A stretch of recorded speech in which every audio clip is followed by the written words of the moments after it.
Good morning. So, Edison, anong plan mo? Sir, parang yung sa 16 guards, pero gawin mo na lang mano-mano para matansya yung length sa taas. And then yung sa bangs ko, medyo kita ng konti yung kilay. And then sa gilid, mid taper. Sa likod top, medyo gusto ko po yung mahaba na konti para ma-blow out. Paringin niya. Ito sir. Wala kaming 16 guard. Pero kaya ko naman gawin yan kahit wala kaming 16 guard.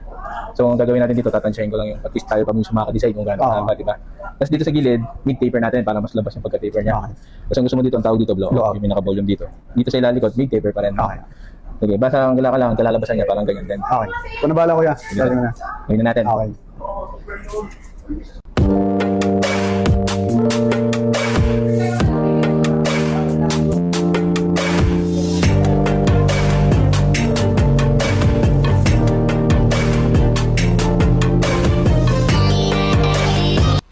Ako, 16 guard daw.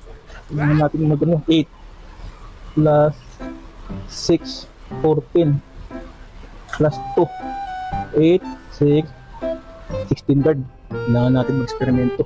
Hindi natin, wala tayong 16 guard eh. Tingnan natin, pwede na siguro to. 16 guard na to ah. Pwede na. Pwede na. Yan, 16 guard. Pwede na, 16 guard.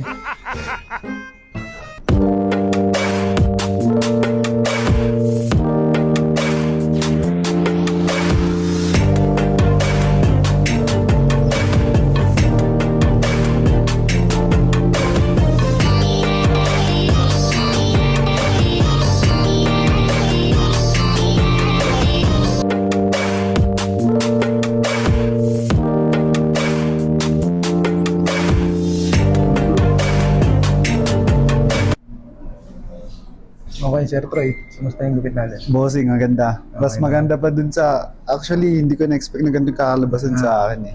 Pagka may 16 guard kasi, hindi natin matatansya ang totoo. Hindi kagaya ng talagang section by section. Matatansya mo kung gaano kahaba yung gusto mo.